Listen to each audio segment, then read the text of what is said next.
Good evening, everybody, and welcome into another episode of New England Sports Weekly. As always, I am your host, Sean Metcalf, and I am glad that you've decided to join me once again this evening, especially if you're checking in at halftime of that Celtics game tonight, as it's been a good one. Obviously, can't go over the play-by-play of that, as I don't own any of the rights, folks. And even though I haven't made any money yet, I hope to in the future. So I don't want to get demonetized and get a cease and desist. So go check it out yourself. Go find the score. You'll know what it is, and you'll know what I'm talking about. But we can talk about what's happened in that series, which we certainly will tonight, as definitely that's going to be one of the main topics that we get into here. And I know I promised you folks a show last week, but just things came up, a lot of things going on. So I wasn't able to do a show over the weekend, but nonetheless, I will definitely go over some of what we missed last week. We won't probably touch on some of the older. Obviously, we're going to preview some of this Bucks series and all that jazz, but obviously not going to do that. We're just going to break it down, what's happened. And of course, break down this Boston Bruins series, which started last week as well. And of course, we will touch on the Boston Red Sox and their dreadful start to the season. And then, of course, we weren't on last week after the Patriots. That would have been the first show after the Patriots draft. So we will definitely get into some of those picks the Patriots made, which, if you're a lot like me, probably left you scratching your head, asking what the hell happened in that draft.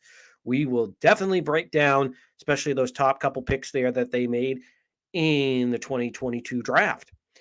But nonetheless, we got a lot to get to tonight, and I'm sure a lot of you want to probably get back to that Celtics game if you're listening live to the show. So we will get right at it here tonight. As we get to the out of the box segment, as we mentioned, the Boston Celtics drew the Milwaukee Bucks. And since we last joined you, the series is tied at 2 apiece as they are underway as we speak. If you're listening on the Spotify or SoundCloud later on, you probably know the result of this game by now, but not to timestamp it. It's at halftime of that game, so we will definitely take a look at this series as it is tied 2-2. The Celtics have gotten Robert Williams back. Well, they had him back for parts of this series for games 1 through 3, but they lost him in game 4. Well, he wasn't available for game 4 with that knee soreness. And if you forgot, he missed 3 weeks of the regular season due to that meniscus tear in his knee, which he ended up getting surgery on. And again, he is out tonight for the Boston Celtics. So he's missed 2 straight games. We'll see how that affects Boston moving forward.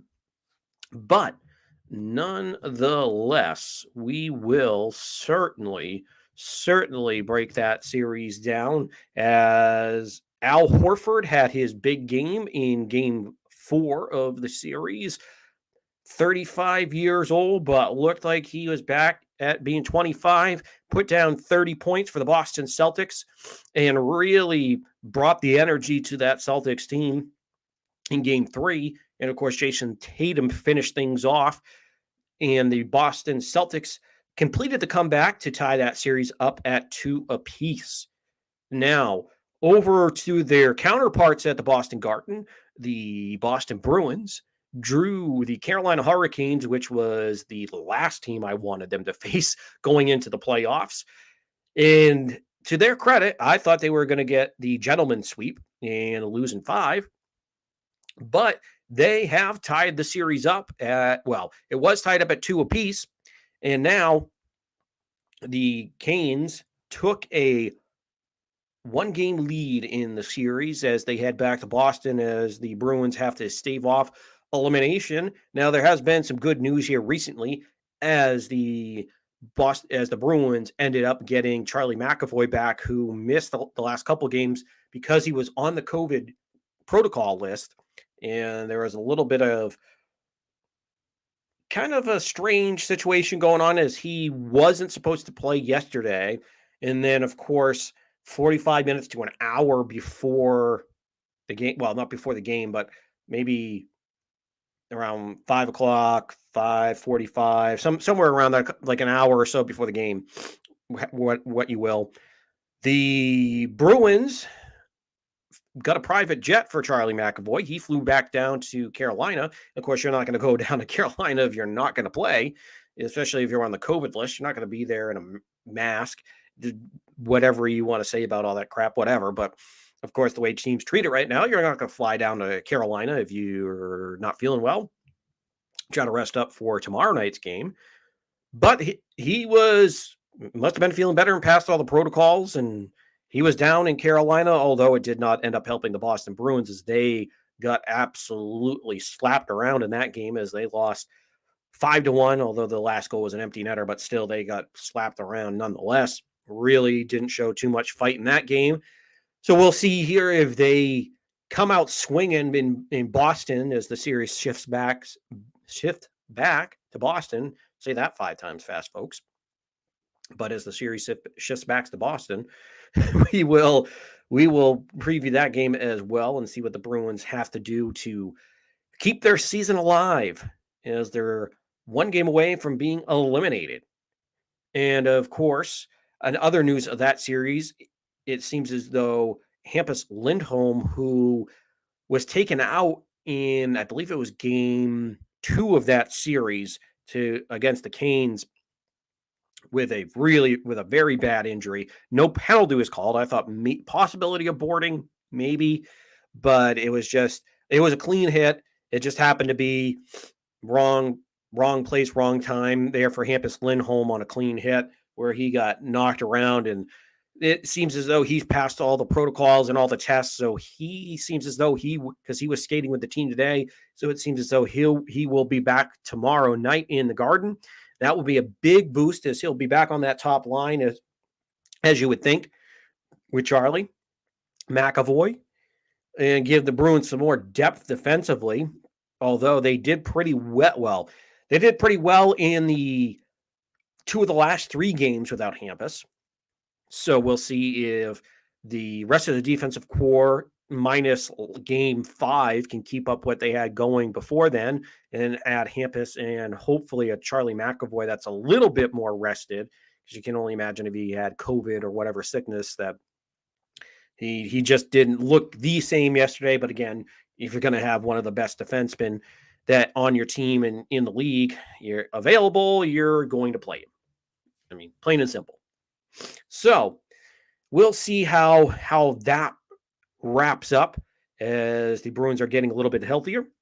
And of course, the Boston Red Sox are just awful right now. Offensively, before this Atlanta series where they've finally started to score some runs yesterday, won 9-4, thanks in part to a Rafael Devers grand slam. Yes, they are hitting home runs, folks. And tonight, Trevor Story, actually, breaking news, folks, hit his first home run. Wow, $140 million for 6 years and a player option. And what is it, $25 million a year gets you 1 home run on May 11th. Now, obviously, I'm being a little facetious, folks. I like Trevor Story. I'll get into it a little bit further. I mean, I still think Xander Bogaerts should have been their main focus at shortstop and gone and got Seiya Suzuki in the outfield. Save your money for that because you have middle infield prospects coming up the wazoo. That's what they've drafted that are supposedly going to be good. So I thought it was a poor allocation of money, but I'm not saying anything against the talent of Trevor Story. But again, the offense, minus the last 2 games, has really been dreadful. And the bullpen has been an absolute dumpster fire. It has been awful. It's hard to watch on a nightly basis.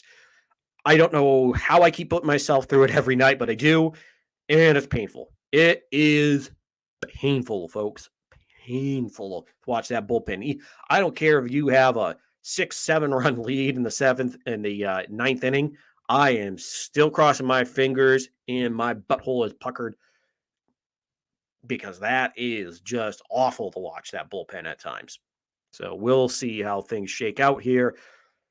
And depending on how things go, will the Red Sox end up trading away what they have in expiring contracts, mainly Xander Bogaerts and JD Martinez, Kike Hernandez of the sort, see what they might be able to get. Or if they're able to turn this around, will they hang on here and maybe try to add some pieces in that bullpen and try to make a serious deep run? Because as bad as they've been, at least the track records on the baseball card should say that they should be able to. So we'll see how it all shakes out here for the Boston Red Sox. And quickly, the New England Patriots, as we mentioned, they had their draft on the end of April, and we didn't have a show last week, so we weren't able to break it down. So of course, the Patriots made a strange pick, pun intended, because they drafted Cole Strange, a guard out of Tennessee, Chattanooga. And if you're like me, and I still follow football very, very well, it's one of my favorite sports, and I do follow the college game as well.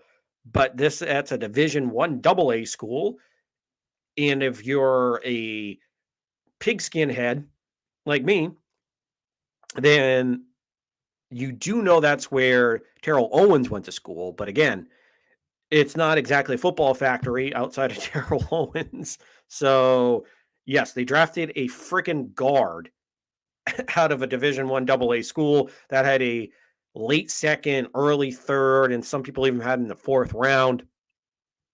That's your first round pick. And that was after trading out of pick 21, traded down with Kansas City to pick 29, who took Trent McDuffie, the corner out of Washington, who I wanted. Was one of the picks that I wanted because all the wide receivers that I went over in my pre-draft show were all gone, at least the first rounders. Oh boy, that was disappointing.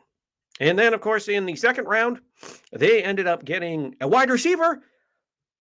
Was it John Mechie? No. Was it Sky Moore? No. Was it George Pickens? Nope. Was it even Wan'Dale Robinson? No. Who was it then, Sean?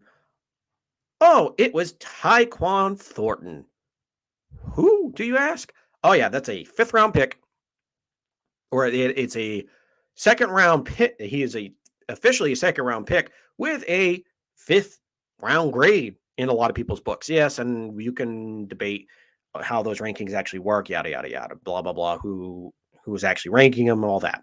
But and a lot of people that have done this a long time, the Mel Kipers, the Todd McShays, the Daniel Jeremiahs, you name them, all of them had him like fourth, fifth round wide receiver that they traded up into the second round. Yeah, he does run for, well, unofficially it was 4.21, and then they had to adjust, so it went to 4.28, but still, that's like a top 5 all-time wide receiver, 40-yard dash. So, yeah, you're getting super fast. But can he actually play? Can he actually play wide receiver at the NFL level? Yes, he played wide receiver at Baylor in a decent conference and at a school that's had success and has had a Heisman Trophy winner, blah blah blah, all that. But he's skinny as a beanpole. He is not all that physical as far as physically intimidating. Yet we give N'Keal Harry crap, but at least N'Keal Harry at least looks the part of a wide receiver. He doesn't play like a wide receiver. He doesn't even play football all that well, but at least we know looks like he could be one. So you got the physical specimen in N'Keal Harry, who's a bust, and then you have Tyquan Thornton, who can run faster than the wind, but I believe he's 6'3", 6'4", and 189 pounds. So this skinny kid, really skinny kid. Hey, I mean, yes, I'll get into it later, but we'll see how it goes. So that's your out of the box segment there. So we won't waste any more time. We'll get right into this series here with the Boston Celtics. Now, the Boston Celtics are up in the they're tied in the series at 2 apiece now as we head into game number 5 here tonight back in Boston. But the Boston Celtics are where I thought they would probably be in this series. Now, I thought maybe they would take both games at home and then they would kind of be the first one to get that road win, would probably control this series. But it's been pretty much trading punch for punch, blow for blow, if you will, in this series. Now, the thing that I really like that I've seen out of the Boston Celtics is that their role players have really come to play in this series. Now, obviously, last game 4 on Monday night, down up in Milwaukee, Al Horford rolled the clock back, folks. He looked like he was 25 again. He looked like he was 10 years younger. He scored 30 points, and they weren't just a hollow 30, obviously. It was more clutch. He came up so big when the Celtics were down in that game. At one point, they were down by 14 points, and there was a point in that game where it looked as though Milwaukee was going to take a 3-1 series lead going back to Boston, and you just didn't. I obviously it wasn't to that point where they're like, okay, they don't have any chance, but it got to that point where, all right, if you don't get into single digits by the end of the fourth quarter, it is going to be a really uphill climb. And that's where the Celtics hit a few big buckets. And this is where Al Horford and Jason Tatum really took over. Of course, Al Horford did the heavy lifting for the most part in the second half until probably the last 5 minutes where Tatum really took over, or really from that standpoint. But the impressive part there for me was just to see there was a point early on, I believe the score was 58 to 47 or something. I can't remember the exact score, but the Celtics were down by double digits, and Giannis went up for a dunk. He got it, came down, and he got right in the face of Al Horford. And of course, they were jawing, and Giannis Antetokounmpo was giving him the look, and he ended up getting a technical foul for it or not a technical foul, delay a game penalty for it. So he was staring him down and jawing back at Al Horford, and you can see Al Horford kind of going back up and down, nodding their head like, okay, I see you. I see you, buddy. I see you. And of course, the Celtics, I think that was probably the igniter, if you want to put it that way, for the Celtics, is where we saw, things really turn around for your Celtics, is where that's where Al Horford, folks, ended up using that as fuel, because later on in the game, in the fourth quarter, Al Horford made that emphatic dunk over Giannis, came down, gave him the elbow. I don't give a rat's ass if that was intentional or not. That was exciting to see. It was finally, the series is tied at 2 apiece, but the Celtics at times have just gotten bullied around in the paint where it just seems like, what is happening? And finally, there was a big time response that you saw coming out of the Celtics. And it came from the wise old Al Horford, however you want to term Al Horford. He definitely wasn't average at Al, or never subscribed to it. But again, this is what you thought you probably were going to get from Al Horford when you first signed him to that big deal way back in 2016, 2017. Now, of course, he was not the last guy, but he was one of those guys where I didn't think he had this in him here. This is where I was pleasantly surprised at what he did. He stepped up, and trust me, this is a game where Jason Tatum really hadn't really had a great game, because the game before he had a poor shooting night in game 3. So you're like, okay, he'll come out, he'll shoot the lights out. He's done this plenty of times in his career.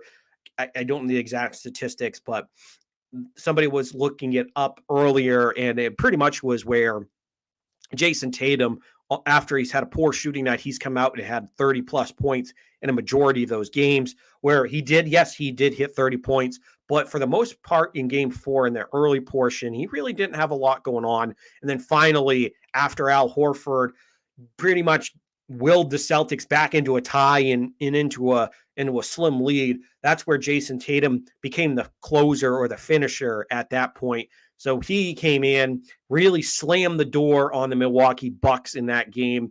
So, but really though, like I said earlier, the role players have really come to play in this series, unlike in Milwaukee, where they've had some sporadic moments there from Connaughton and Porter, but the Celtics have gotten contributions from, at times, Grant Williams, although his last game defensively was poor and didn't have a great shooting night, but he showed up.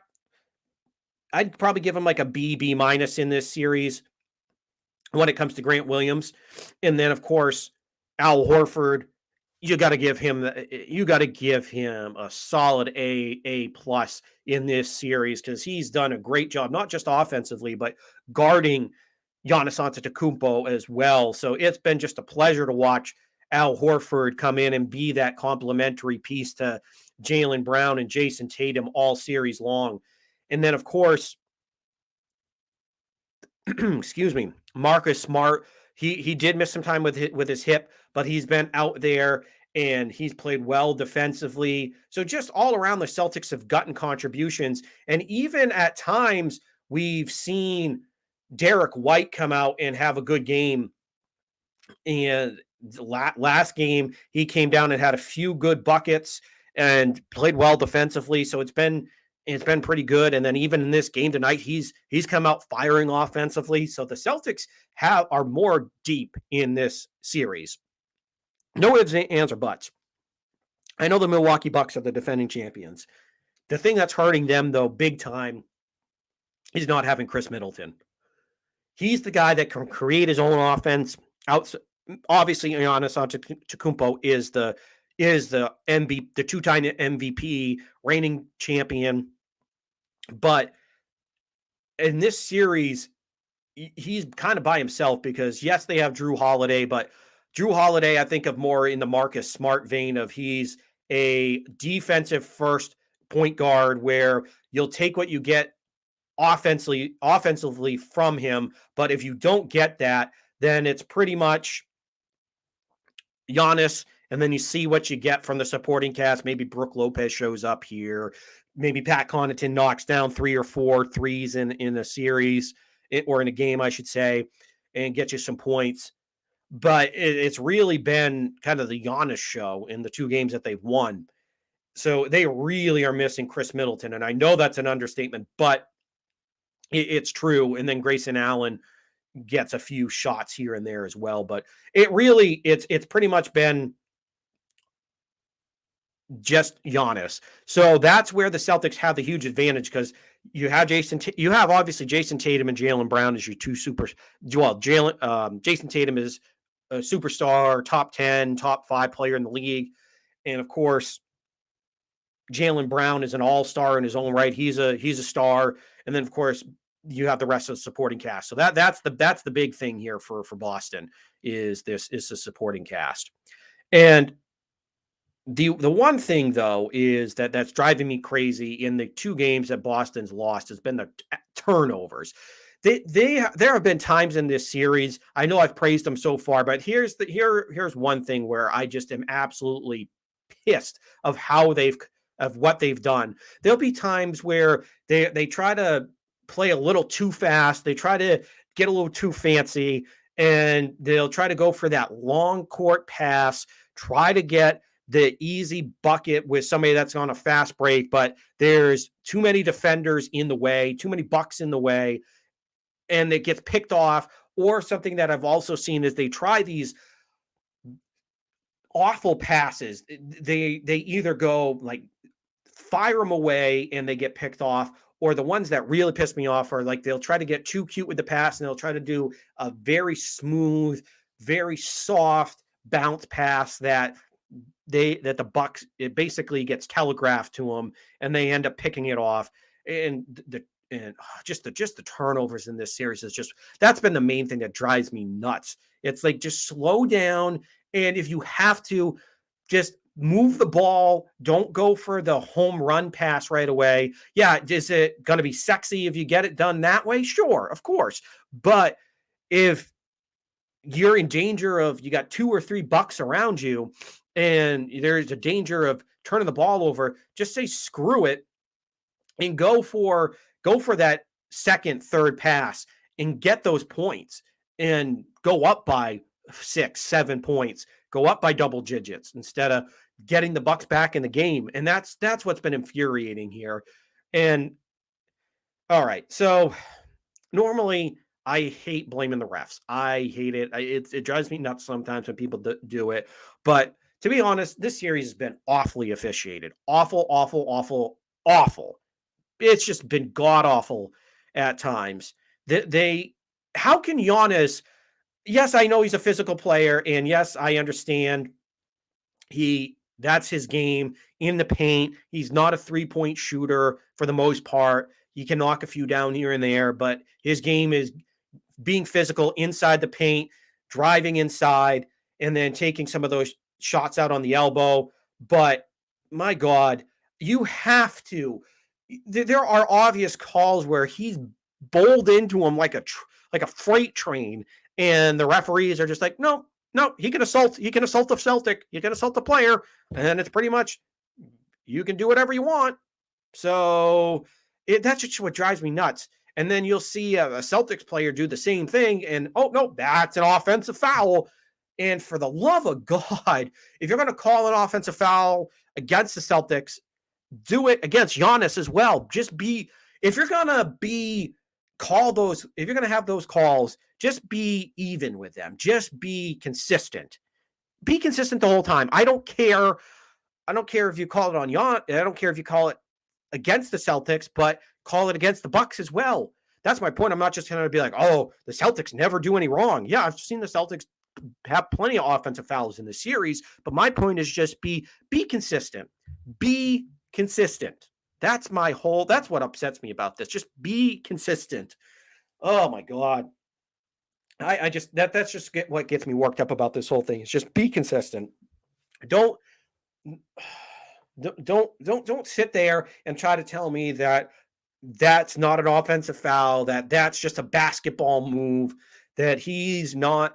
Oh my God, it just works me up. I just get so pissed off that you're not being consistent.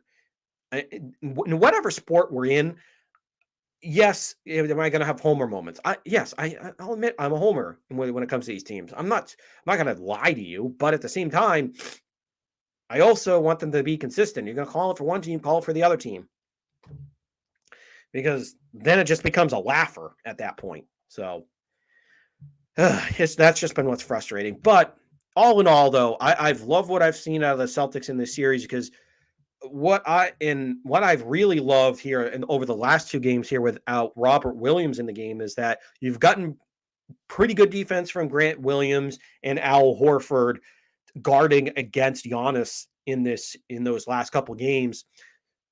They've given him fits inside. Yes, he will muscle through you and he'll power through you. That's where a lot of his production is going to come through. But that's the thing where I do like what the Celtics have brought to the table here, that I didn't think was going to be not possible, but I thought was going to be really hard for them just without having Robert Williams these last 2 games. That's where I thought maybe this is going to be where Giannis really has his way with them and has like 50 points. It makes it really easy for the Bucks to find that other 50 points and spread it throughout the rest of their roster. But they've come in and they've really done a decent job. Yeah, Giannis gets his points, but he's not having an absolute 50, 60 point game in driving inside. But yes, he's still playing at an MVP level, but not at that otherworldly level where I thought might happen without Robert Williams in there. But again, so far it's been so good with what the Celtics have brought to the table from that standpoint. And then what I want to see through the rest of this series tonight and going forward is just Jason Tatum. Yes, he's been there in the series. He's had his moments. He had 30 points last game, but again, he's had moments in the series where he hasn't been as consistent as I would like him to be in this series. So that's where what I want to see is, obviously would it be nice to have Jason Tatum have 10 points in every quarter and come out with 40, or have 15, 10, 8, and then 20 or something, have a huge game? Of course, yes. But I'm just talking about consistently show up from beginning to end.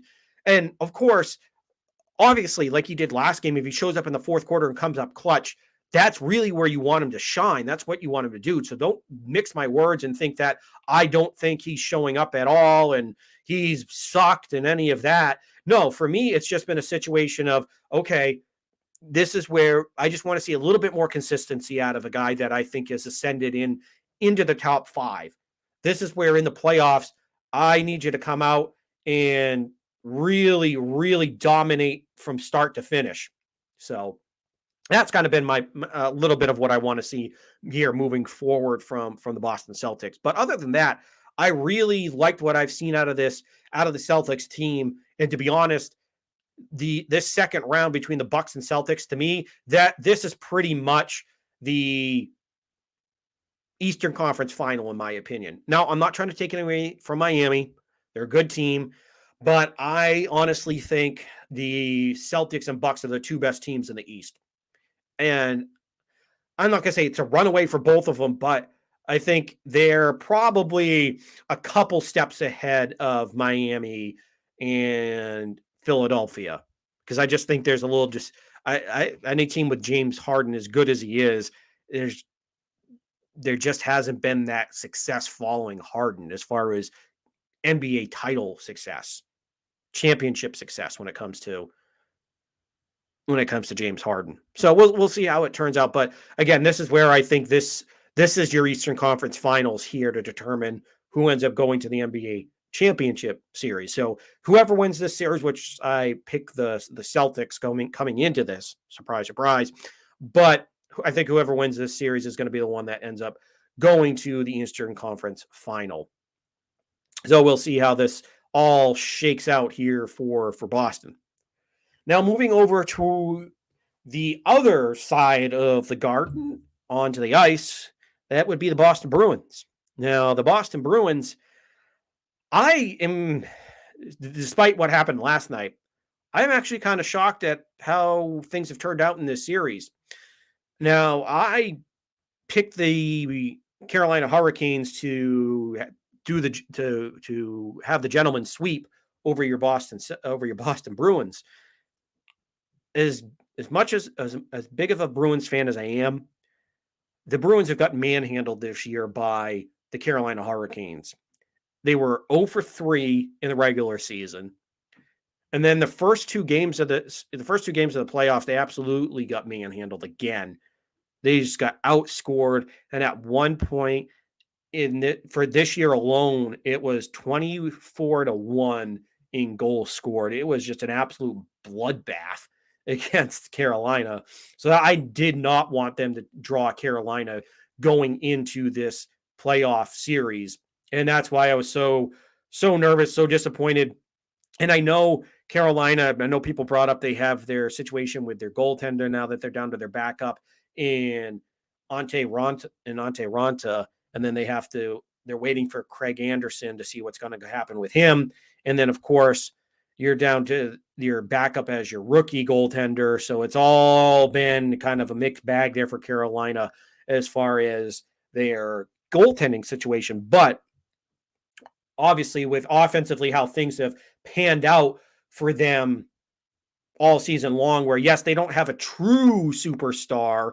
Yes, they have Sebastian Aho and Svechnikov that are their 2 best players, but they have 5 20-plus goal scorers, and then Svechnikov and Sebastian Aho both have 30-plus goals. So you have a pretty well-balanced team that I thought was going to have a pretty deep run in the playoffs. But to my shock, the Bruins did get the series tied up at 2 apiece before last night's game. And I was absolutely shocked. Absolutely shocked. Because even in the Garden this year, the Carolina Hurricanes manhandled Boston. So I just didn't have high hopes for this series. Now, obviously, things could wrap up tomorrow night if Boston doesn't show up at home. But I think this is where home cooking really did come in to play for both teams. Now, I will honestly say I've been shocked at how loud the Carolina crowd has been. Now, how knowledgeable are they about hockey? That's another story, but at least they're loud and rowdy and they're raring and ready to go. And who knows, maybe they thought they showed up for a football game, but they're like, oh, well, they got pads and they're fighting. Yeah, we'll go watch it. Now, don't at me, folks. It's just a friggin' joke. I'm not actually making fun of people from down in North Carolina. I love you folks down there. If you're listening down in North Carolina, I'm happy to have you listening. It's just a friggin' joke. Um, but I've been surprised at how loud they are down there. And then, of course, Boston coming back to the Garden. We know that's one of the best home ice advantages in the league.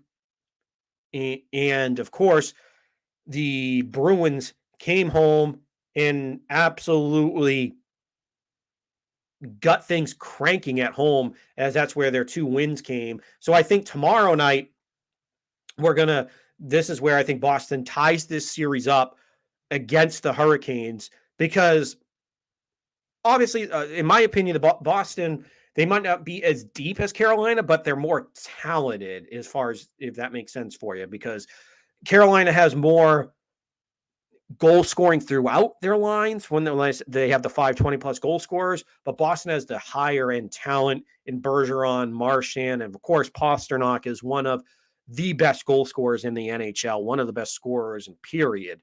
And then of course defensively, your defense is much more talented than Carolina's is.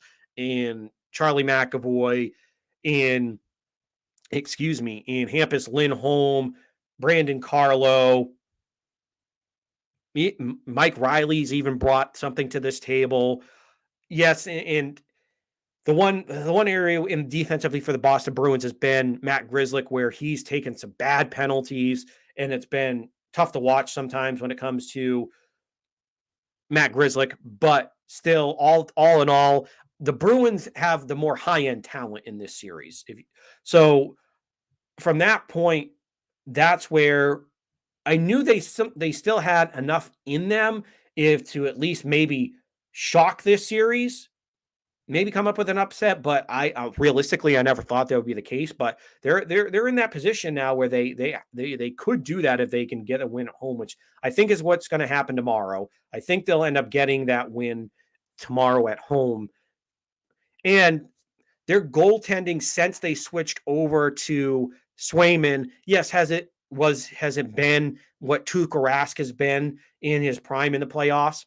No, it hasn't been that, but he's been solid. He's kept them in games. And last game, there were a couple times where the Hurricanes just had that odd man rush and they were out in front. He had no help from his defense on a couple of those goals. So it's really been a few situations without help that he's had to deal with. So I'm not going to completely trash him for that.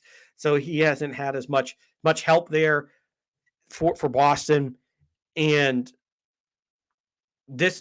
putting that perfection line back together has been one of the best things that they could do.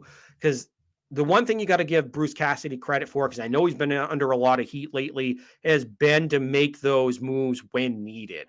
Because for me, the one thing that we were running into with Bruce Cassidy, or that people were criticizing, was maybe not making those right moves, kind of feeling a little stale. But he's done that. He put the perfection line back together, because yes, in the regular season, you want to spread out the goals. It's a long season, 82 games. But when you get into the playoffs, you want to maximize that production. And of course, you want to put that best line in hockey back together. And they've scored 8 of the last 9 goals here for Boston in this series. So it's been a really good decision. And of course, going to Swayman, I like that decision as well as Lindholm was playing. I've always been a backer of Swayman here. And yes, he's the future, but I also think he's going to be in the playoffs. He's going to be your best option because I don't know. I just thought that last stretch by Linus Olmark was a little bit overrated. So again, I've always been that Swayman supporter. So sticking with him because they've already come out and said they're going to stick with Swayman going into game 6 at home. And the one thing, though, that Boston has to really watch is to not take those unnecessary penalties. That's been the one thing that's kind of been the killer is they'll get emotional, things will happen, and the blood will start to boil, and Boston will lose their cool, and they'll take a dumb penalty. I know it's happened more on the road than it has at home, but that's the one thing, especially obviously tomorrow night that you have to watch out for. But if you're able to win, you go back down to Carolina.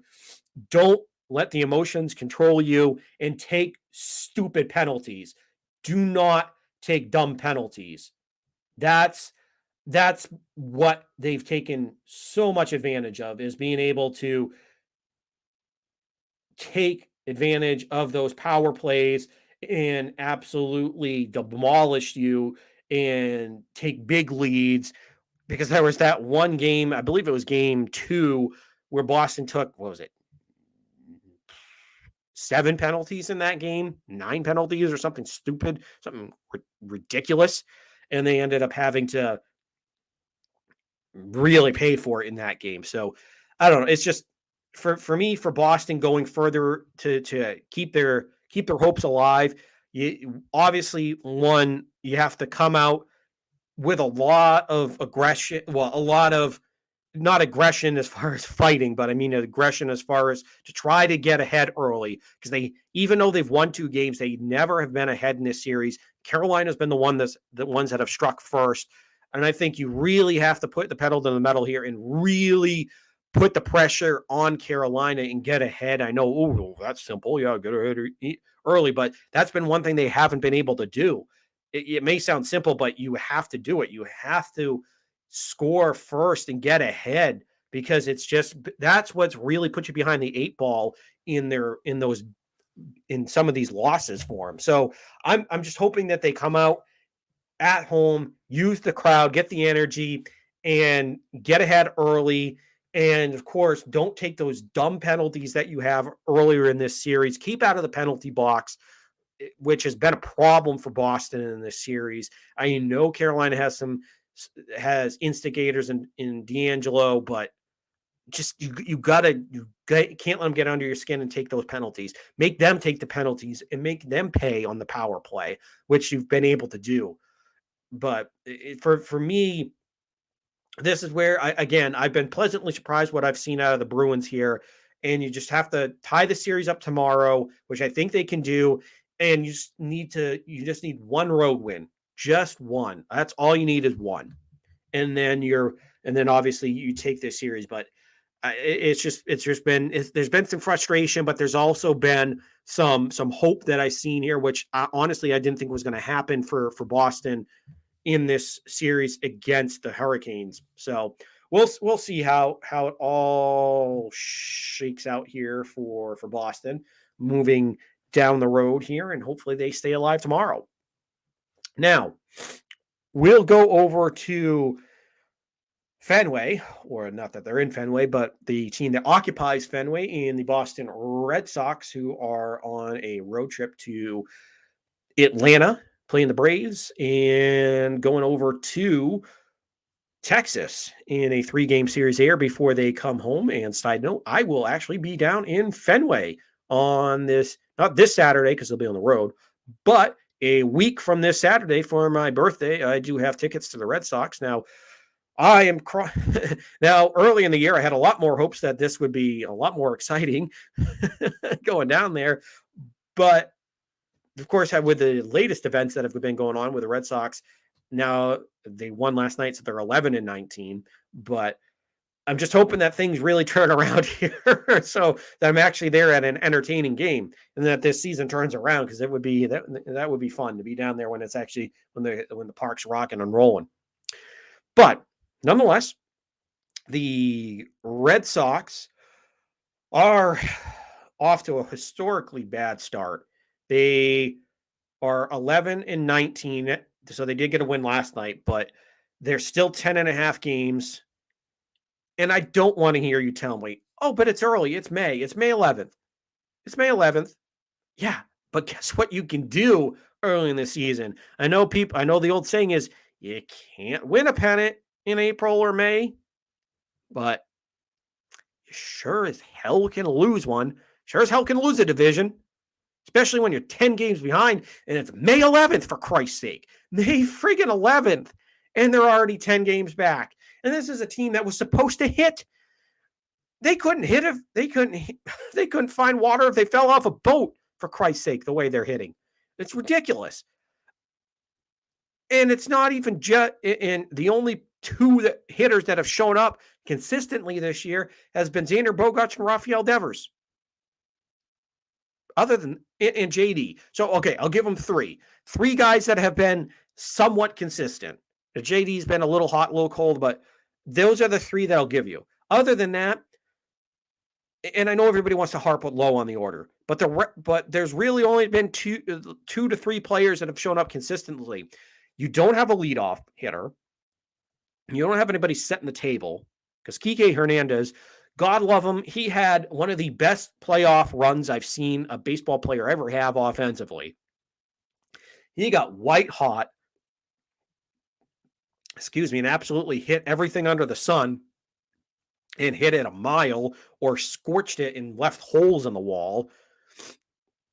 But you knew that wasn't going to be a full season worth of what he could do. You knew he's probably going to be hitting like the 250s, maybe 270 something if you get lucky. Run into 15 to 20 something home runs. He's not a huge power hitter, but he has some. He's going to drive in. He's probably going to drive in 60 something runs for you. So he's going to be. But he does have athleticism. He's not super speedy, but he's got a little bit. So you thought that maybe he could be your leadoff hitter because he makes decent contact. I've always thought maybe Alex Verdugo, who was more of a contact leadoff type of guy, just because he's a little bit he makes more contact, but he's been cold too. And no matter where they put him in the order, he's been cold. He's been cold lately. And one thing to tell you is that he started off the season hitting like 400. He had like 3 home runs. He looked like he was going to be off to a flying start and going to have one of his best seasons in his young career. And then, of course, he goes absolutely stone cold and is now hitting in the 200s. So that tells you how bad he's been lately. And then, obviously, the biggest one is Trevor Story, your biggest free agent acquisition, who has absolutely been ice cold. I mean, ice cold. He's gone to the point where he has given up where he has not hit a home run until tonight. So tonight he finally got off the schneid. He finally got his first home run. Hallelujah. But he's still hitting barely above 200. Hasn't produced. Like I said, the power hasn't been there. And you're just keep on waiting. When is he going to be there? When is it going to show up? When is it going to be there? And just when you think maybe he has one good game, maybe 2 good games, then he has like a week where he's like a week and a half where he just goes absolutely stone cold. And this is the guy that you brought in because he had power, because he's hit for like 270, 280 in the past. Yeah, last year was a little bit of a down year. And I know people want to give him crap for playing in Colorado. And, well, he only hit 241 outside of Colorado. But for me, this isn't even a Colorado issue, because if you're in Colorado, you still have to, because when you're in Colorado, you still actually have to make contact. He's not even making contact right now in most of his situations. He's striking out at a really high clip. So for me, that has been what's been really frustrating watching him lately, is just Yeah. Oh, he's got bit.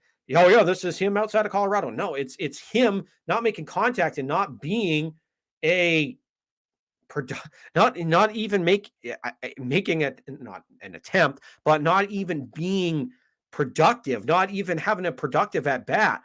Man, if he was at least making contact and spraying the ball and it just getting caught, and then you could might be able to, oh well, this is Colorado. They at least you're like, oh, he's making contact, he's driving the ball around, and maybe this might turn around. He's not even doing that. He's like I said, he's barely hitting above 200. He has one home run now. He's not producing, so it's just been frustrating because this to me this has nothing to do with a Colorado like a believe in Colorado thing. This is just he's just been bad. We've been really bad. And yes, like I'll give him like the first 3 weeks of the season because he didn't really have much of a spring training. And yes, he had to leave because of the birth of his child. But now that we're into May, this is where he really, really has to get going.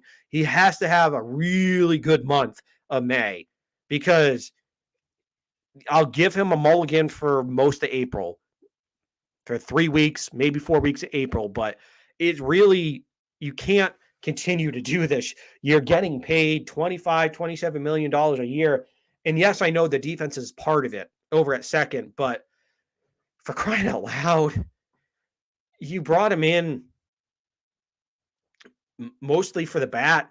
Well, you brought him in probably 60% for the power and then for the power and run production, and then the other 40 to 45%, however you want to split it, close to 50 for the glove.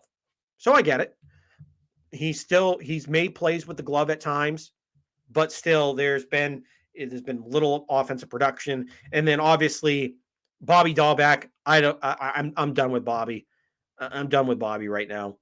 I mean, I never fully bought into the Bobby Dahlbeck thing. I know everybody went crazy because he had those 8 home runs when he first came up back in 2020 during the pandemic season. And then everybody was expecting him to all of a sudden be this huge power hitter. And trust me, I wanted to see it happen. I wanted to see him turn it around because I think there's something in there with Bobby. But right now, it's just he's absolutely lost at the plate. Absolutely lost. And you know how lost he is? They had to bring up Franchy Cordero to play first base. And yes, Franchi has been playing pretty well down there in AAA, but he's been okay. But he's not been great in his career. But that just tells you something that you had to bring up Franchy Cordero to play first. And I know everybody wants to bring up Tristan Casas right now, but I think he still needs more seasoning. He's only 22, 23 years old. And I think he's getting there, but you just have to see him consistently with that average because I think that's his I think right now he's only hitting like 250 something, 257. So he's not he by no means has he had a bad season, but I just think you need to see him really find himself as a hitter and really figure out AAA pitching because Major League is a whole nother animal. So I don't want to have him rush him right now. I don't want to wreck him now. I want to have him long term. But in the meantime, though, you had to DFA Travis Shaw, who was awful, and you don't have a bench of whatsoever to speak of outside of Christian Arroyo, who has been who is great as your backup infielder, but as a backup outfielder, no, I don't want to see him in that situation.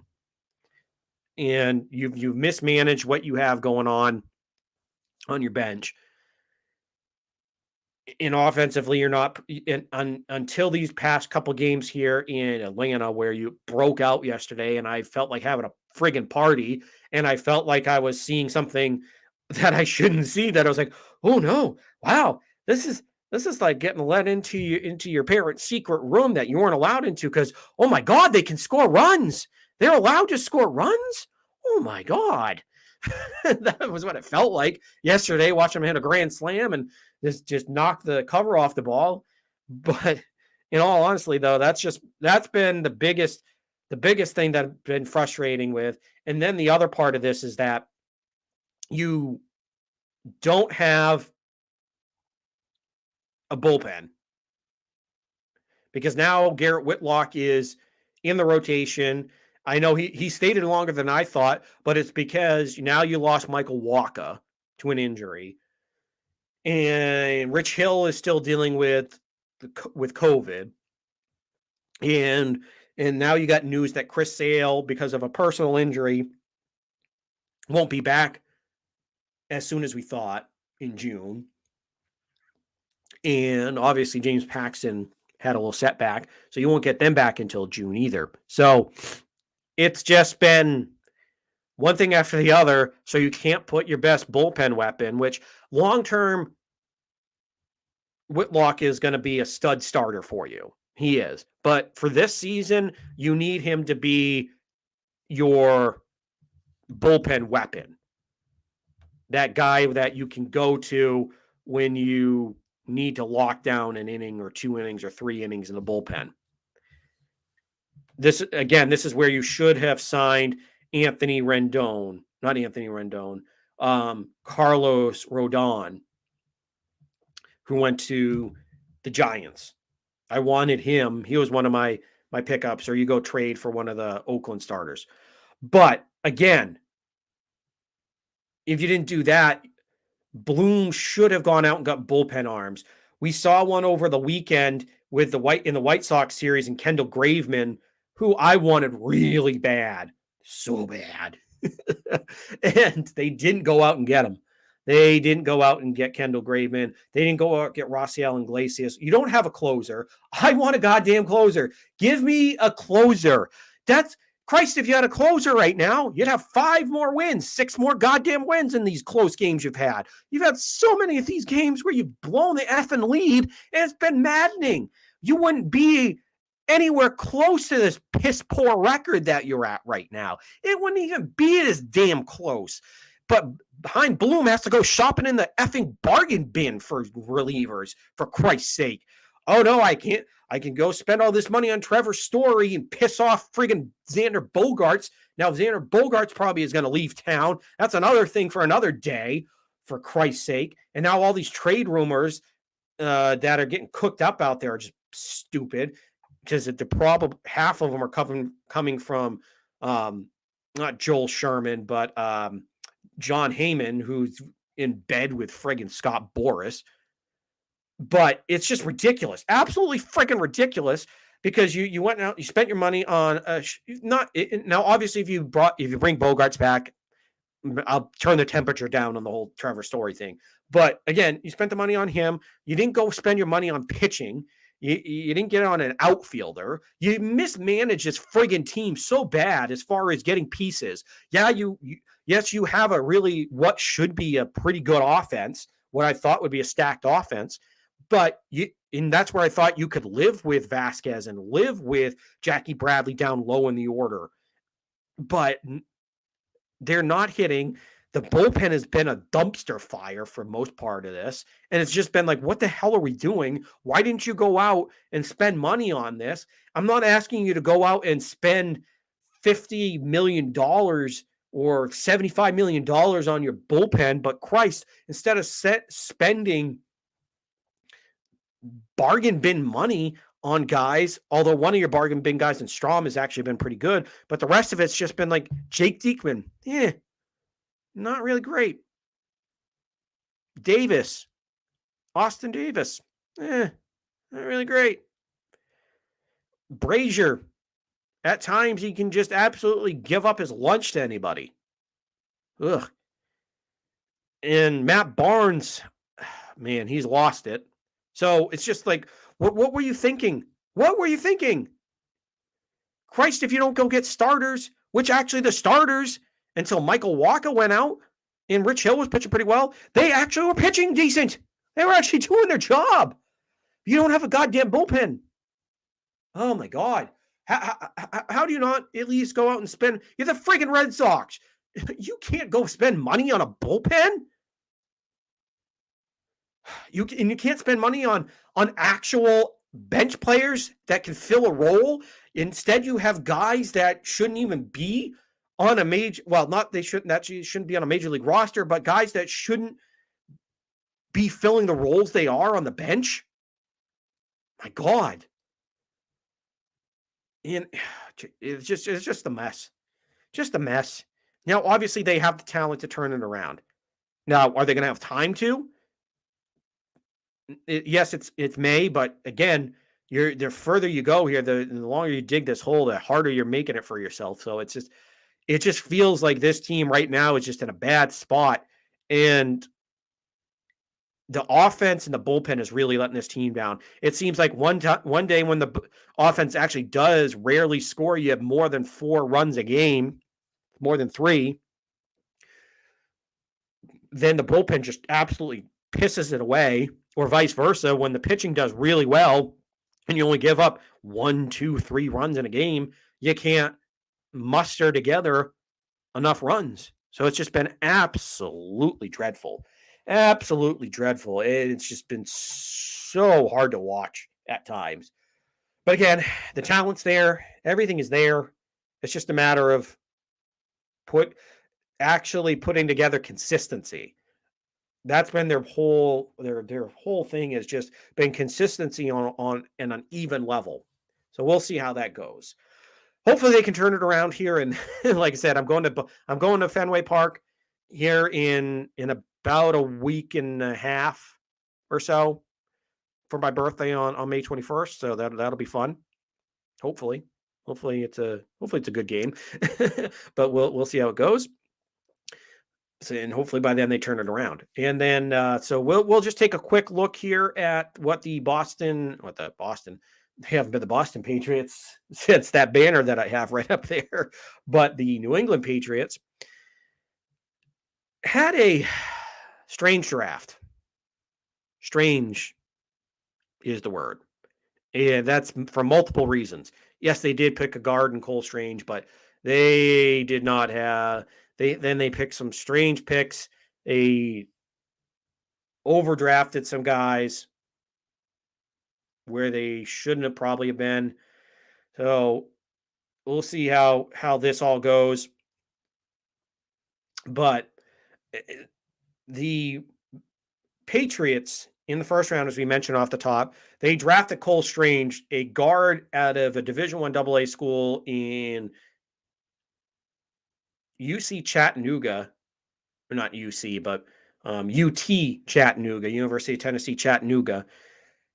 Yes, I know a lot. He's big, he's physical, and I know you lost Shaq Mason, but for me, the thing is, you traded a guard. You traded one of your better offensive linemen in Shaq Mason. So you created a hole.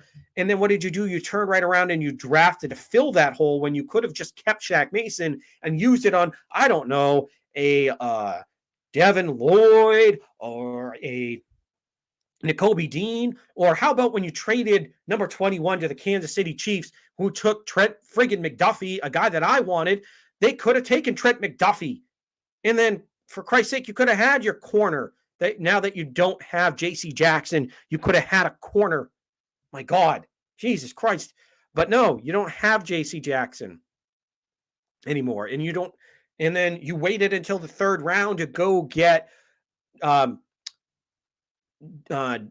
Jonathan Jones, but you got Jones, the corner out of Houston, who's a slot corner. Well, yes, if you had already drafted maybe a Trent McDuffie and you doubled up, I would like that actually. I actually, as much as I would probably rag on them for taking Jones, waiting until getting Jones until the third, at least you got. I do actually like Jones. He's going to be I think he's going to be a good slot corner. He'll be probably a good special teamer. So from that standpoint, I do like it. But you had a hole at corner. You had a hole at linebacker. You didn't fill the linebacker hole, and you didn't get that outside number 1 corner who you desperately, desperately, desperately need. And now your top position was a guard, who, again, you shouldn't have needed one after trading Shaq Mason, or you shouldn't have traded Shaq Mason. And then you got a wide receiver. Yay, got a wide receiver. Yay. I did want a wide receiver, actually. I was hoping they'd get one in the first round, one of the actual game changers. But you went and got Tyquan Thornton. a speed merchant out of Baylor. And the thing with me with Tyquan Thornton is yes, I'm not going to kill him before he actually plays in the NFL, but my God, the kid is so skinny. He's 6'3", 6'4", like 185, 189.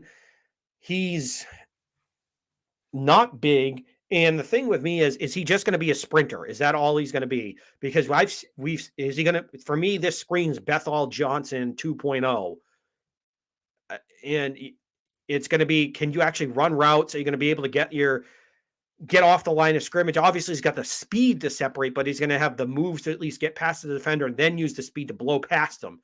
Is he going to have that? That's where I'm a little skeptical if he's going to have that in him. So we'll see. We'll see what happens. We'll see. But I have my doubts about it, and I just think there were guys in the second round I wish they had traded up 6 spots to jump ahead of the Houston Texans to get John Mechie. You know how much I wanted John Mechie. If you didn't end up getting a first rounder, that was my guy. And then after that, I like George Pickens. George Pickens is the guy that has first round talent, and he just had a lot of injuries. So I like what he had there. I like him.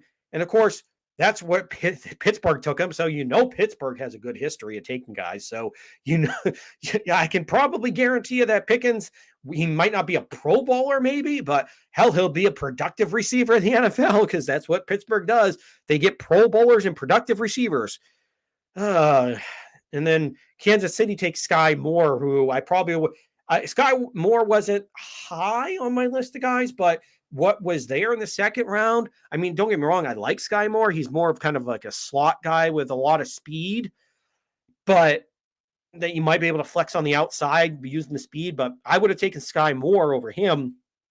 But it just seemed like they had opportunities to take other guys, will move around and get them, and they didn't.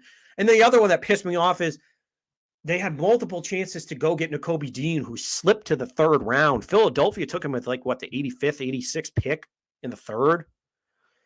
Where New England, yes, he's undersized. Like he's 5'11" and 229, I think, is the weight. But it's just been...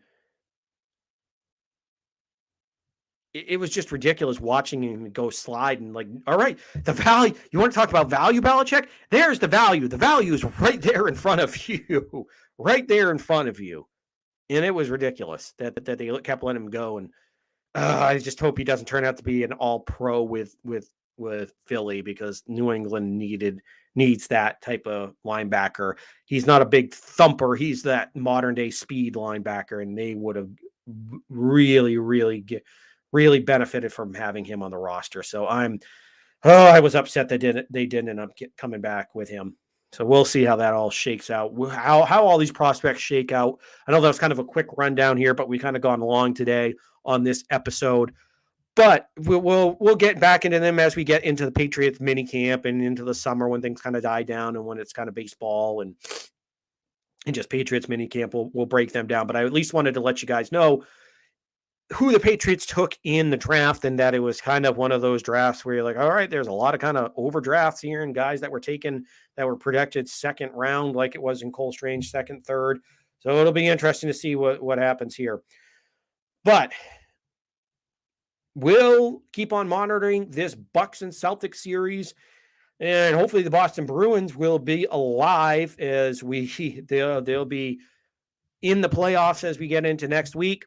And then, of course, we will keep on taking a look here at the Boston Red Sox, and hopefully they can end up getting turned around here, and hopefully they get themselves on a winning streak, and hopefully they get things going here.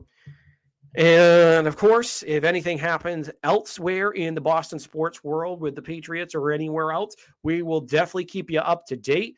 But until then, enjoy all these wonderful, wonderful playoffs in the Boston sports area and the Red Sox.